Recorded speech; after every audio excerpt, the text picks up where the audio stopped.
Hello à tous, bienvenue dans le podcast Projetez-vous. Cela fait 2 ans, plus de 100 épisodes, plus de 40 invités et je suis toujours heureuse d'être avec vous et de partager avec vous sur les secrets de la gestion de projet.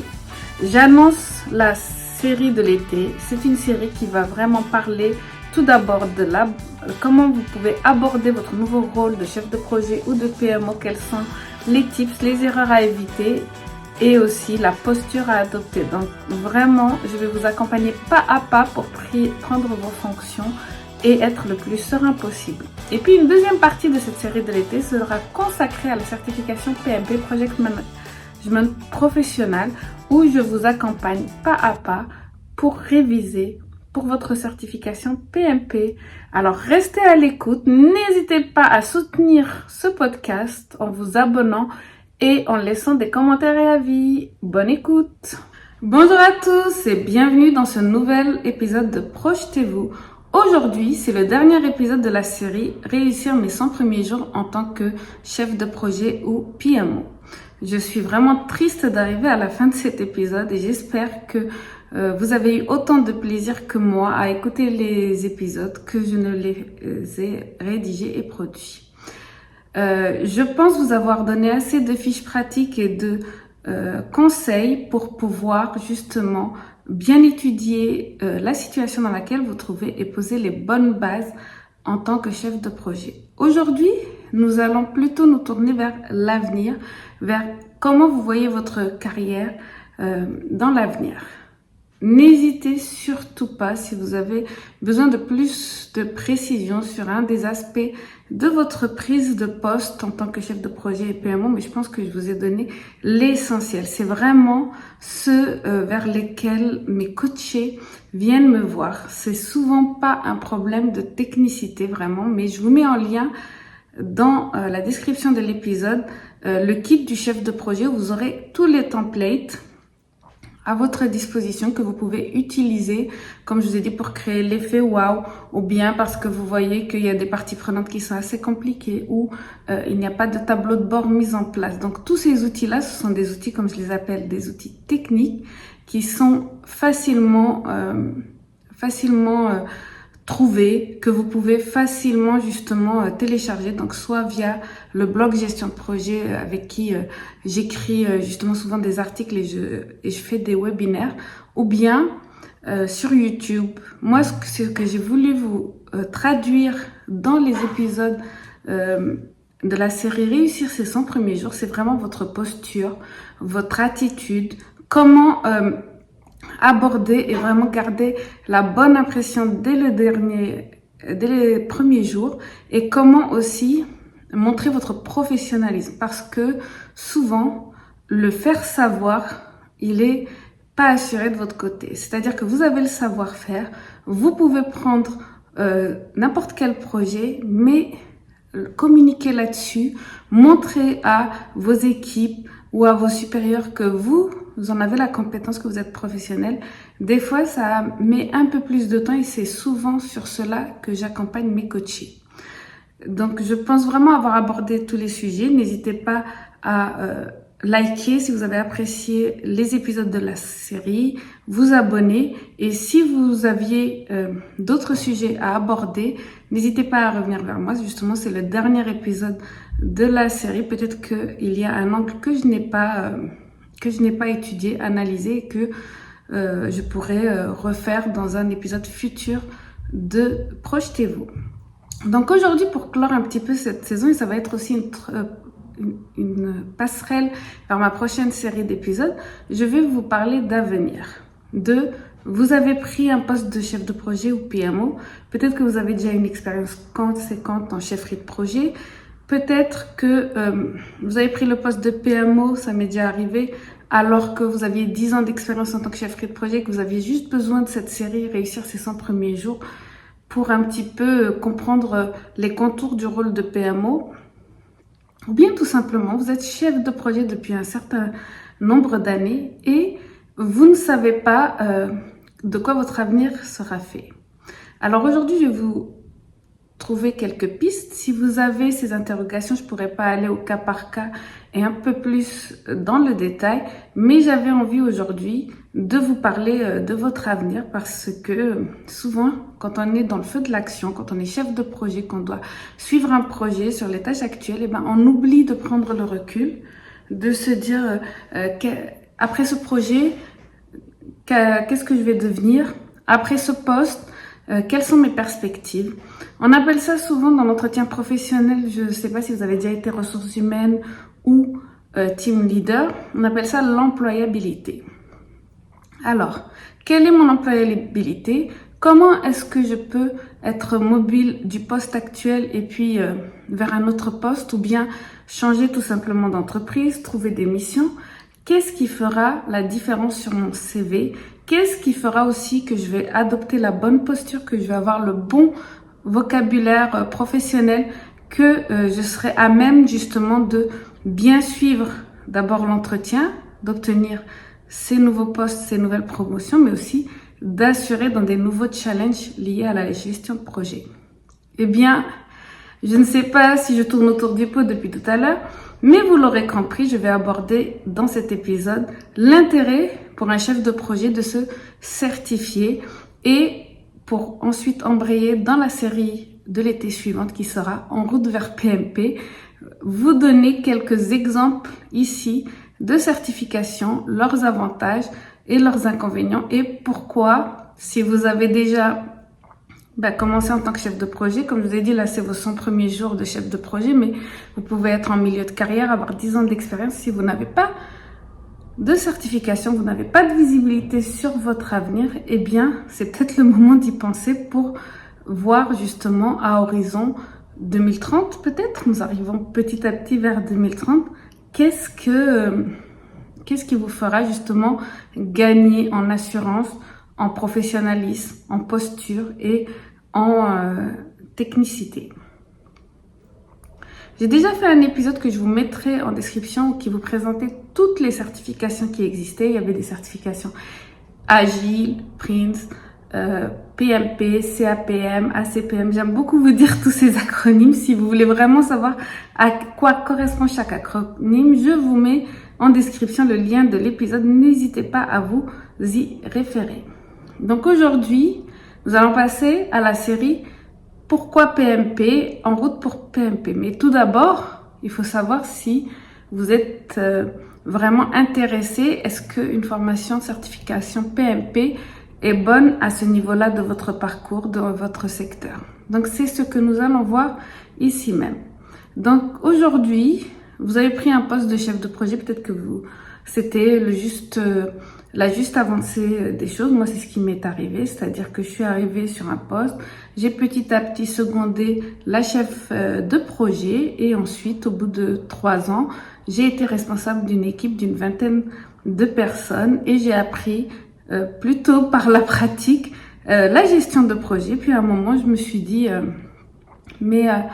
si j'ai envie, par exemple, de quitter cet emploi et d'avoir un nouvel emploi avec une meilleure rémunération, comment devrais-je faire? Et c'est là où j'ai rencontré un de mes invités qui s'appelle Jérôme Vézy, qui est le premier invité sur Projetez-vous. Je vous mets le lien de l'épisode, qui m'a coaché pendant presque une semaine et qui m'a dit, mais Mirvette, tu devrais passer la PMP parce que tu as une expérience de plus de 3 ans en gestion de projet où tu gères les équipes, les plannings, les budgets, les parties prenantes. Donc, tu devrais justement passer cette certification PMP pour valider tes acquis et pour ensuite pouvoir justement postuler à d'autres postes justement de chef de projet, chef de programme, PMO. Donc, c'est là que la réflexion s'est mise dans ma tête. En effet, j'avais ce rôle de responsable d'équipe, de chef de projet et je ne savais pas comment le mettre en valeur.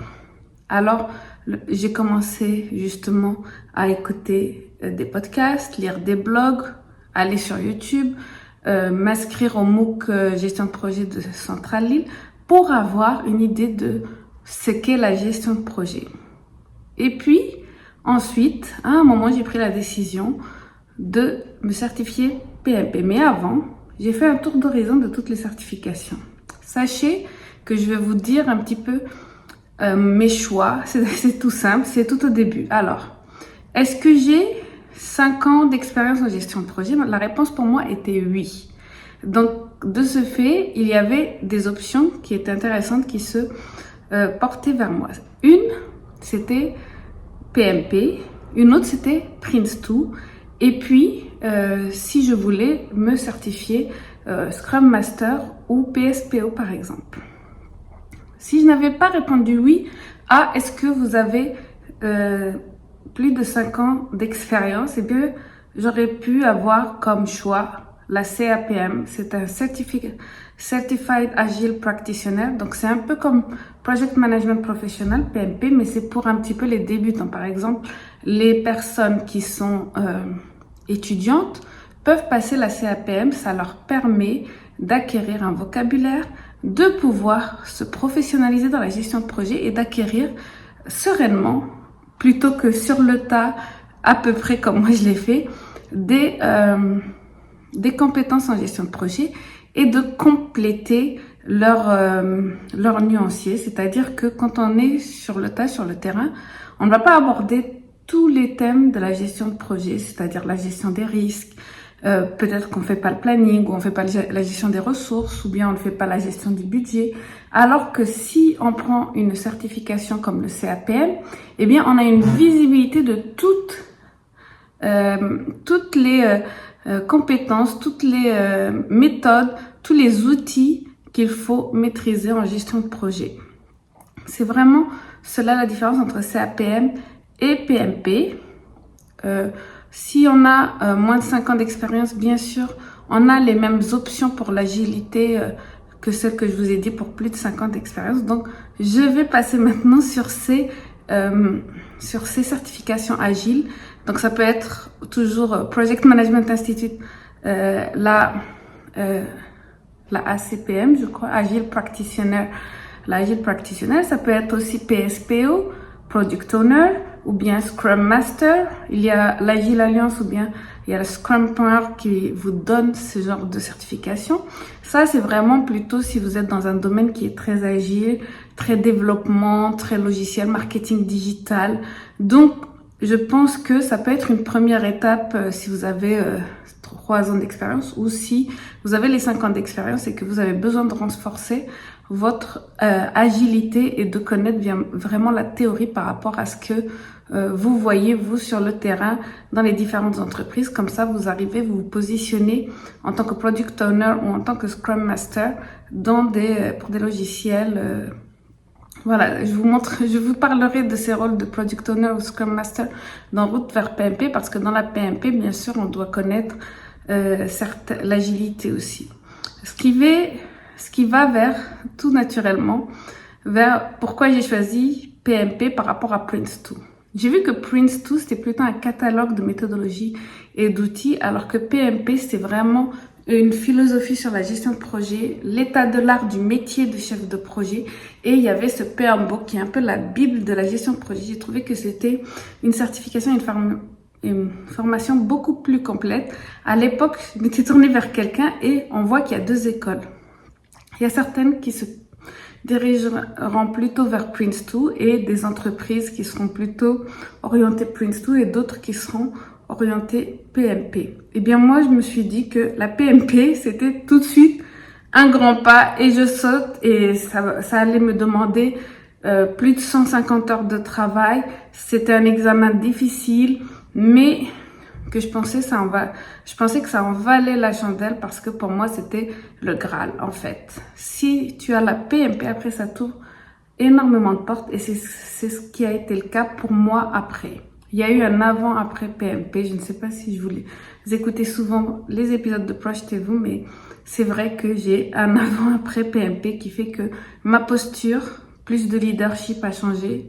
J'étais plus sûre de moi. J'avais tout ce que j'avais vu sur la pratique, sur le terrain. Eh bien, je le connaissais et je connaissais vraiment la théorie derrière et pourquoi faire ceci à ce moment-là. Et j'arrivais aussi à, convaincre mes équipes, argumenter vers ma direction pour leur dire, voilà, c'est ce qu'il vous faut pour résoudre ce problème, par exemple, de dérive de budget ou bien de planning toujours en retard ou bien de risques non prévus et donc pareil, une dérive de budget. Donc pour moi, c'est pour cela que j'ai choisi PMP. Et puis, donc, bien sûr, quand vous avez déjà une de ces PMP, Prince2 ou bien Agilité PSP ou Scrum Master, il y a d'autres certifications qui peuvent venir ensuite. Par exemple, on parle de l'agilité à l'échelle, SAFe, ou bien Prince2, il y a le Prince2 Foundational, mais il y a le Prince2 Practitioner après. L'ACPM, Agile Practice, PMP, il y a le Program Management Professional pour les directeurs de programme et Portfolio Management Professional pour les directeurs de portefeuille. Et puis, si vous voulez même aller pousser le vice un peu plus loin, il y a suivant votre spécialisation, par exemple, si vous êtes spécialisé dans les risques, vous pouvez faire une certification PMI plutôt poussée vers les risques, voilà, comme practitioner des risques. Donc voilà un petit peu le cheminement.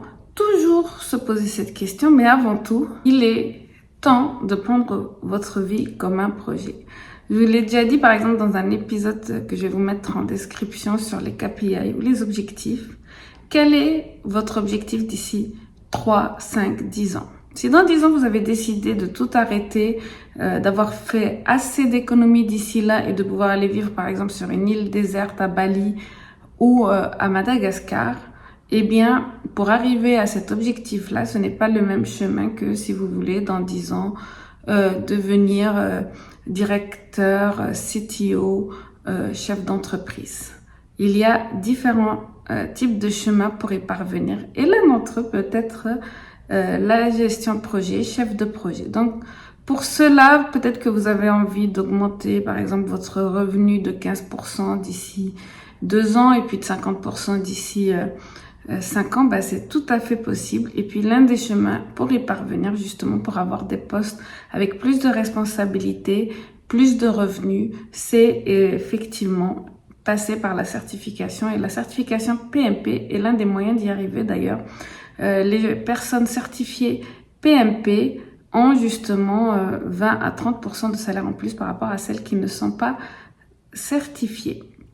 De plus, je pense vraiment que là, par rapport à votre nouveau poste de chef de projet ou de PMO que vous prenez, les 100 premiers jours, c'est aussi la durée de la période d'essai. C'est aussi le moment où l'employeur peut arrêter votre CDI, mais c'est aussi le moment où vous pouvez décider d'arrêter parce que justement, cela ne convient pas peut-être à vos valeurs, à votre éthique ou peut-être ne sert pas vos objectifs si vous sentez que rester dans un CDI, dans cette entreprise ne vous apportera pas ce pourquoi vous souhaitez avancer dans la vie. Donc c'est vraiment aussi le moment pour vous pour réfléchir à cela.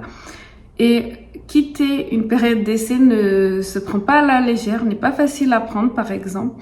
Donc c'est peut-être aussi le moment justement de se visualiser, se projeter à 3, 5 ans. Comme ça votre décision est argumentée, éclairée. Si vous mettez en place justement les bons objectifs, les bons KPI, eh bien peut-être que ce poste-là ne correspond pas à vos KPI, vos objectifs. En tout cas, je vous ai donné toutes les billes pour réussir dans ce poste-là, mais c'est aussi l'occasion d'observer les autres postes. De dire, par exemple, mon sponsor, il est directeur du département informatique. J'aimerais bien dans 3 ans ou 5 ans arriver à ce poste-là. Donc, comment faire?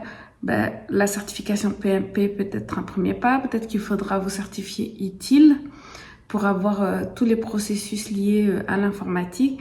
Et aussi peut-être voir les parcours des personnes qui vous entourent, comment elles sont arrivées au poste où elles sont. Et bien sûr, on n'est pas là dans un stage de 3e ou dans un stage de seconde où on va poser des questions en interview directement. C'est juste s'intéresser à leur vie. Vous savez très bien que les personnes aiment parler d'eux-mêmes, de ce qu'ils ont vécu. Donc, je pense pas que ce soit un problème pour vous de mener l'enquête. Comme ça, vous pouvez avoir aussi une idée de quelles sont vos prochaines étapes au niveau certification, formation, Est-ce qu'il faut que vous mettiez en place des types de rituels, des petites routines? En tout cas, aujourd'hui, je pense que je vous ai donné pas mal d'astuces pour justement assurer vos 100 premiers jours. Je vous rappelle que c'était vraiment plus des soft skills, du relationnel.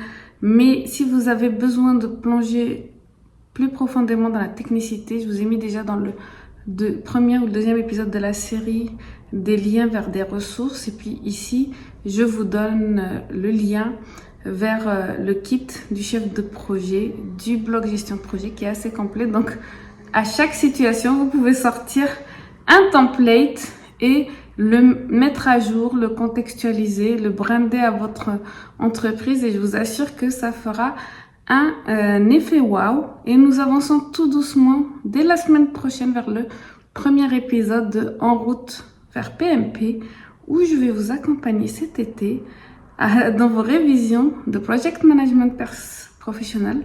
Ça me fait énormément plaisir parce que j'en ai déjà parlé lors de mes dernières formations PMP que j'allais lancer cette série et j'espère que je les accompagnerai puisqu'ils ont à peu près 3 mois de révision dans leur révision pour la PMP et je leur demanderai bien évidemment si ils ont apprécié le format et si ça a pu les avancer.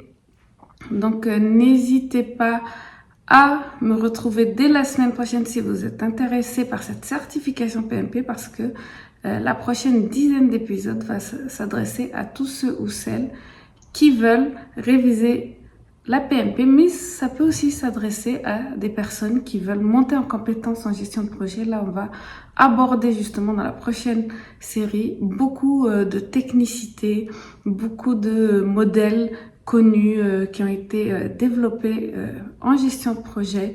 Le PMBOK V7 par exemple, mais aussi le PMBOK V6. Donc vraiment, c'est un programme que j'ai hâte de dérouler avec vous. N'oubliez pas, comme pour chaque épisode, j'ai une petite fiche qui vous permettra de déterminer dès maintenant si oui ou non vous êtes prêt à passer la PMP. Vous avez parlé d'un petit arbre logique dès le début, vous savez, est-ce que j'ai plus de 5 ans d'expérience en gestion de projet?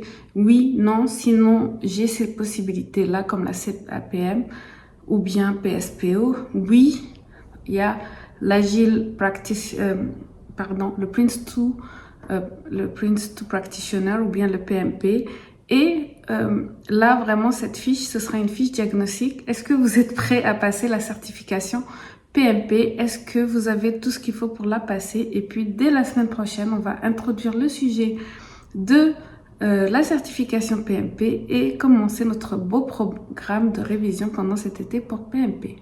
J'espère que cet épisode vous a plu, que cette série, les 100 premiers jours en tant que chef de projet ou PMO a été d'une grande utilité pour vous. N'hésitez pas à vous rapprocher de moi ou à m'envoyer des messages sur LinkedIn par exemple pour m'en faire des retours et puis peut-être me demander s'il y a des sujets que vous souhaiteriez aborder. Je vous souhaite une excellente semaine et je vous dis à la semaine prochaine pour un nouvel épisode de Projetez-vous.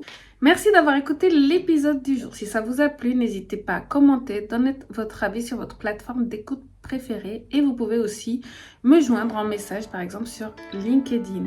Je voulais vous dire que cette série d'épisodes de l'été m'a été inspirée par des auditeurs qui sont devenus mes coachés. En effet, j'accompagne toute personne qui commence dans un rôle de chef de projet ou de PMO à aborder son rôle de manière sereine et d'adopter la bonne posture.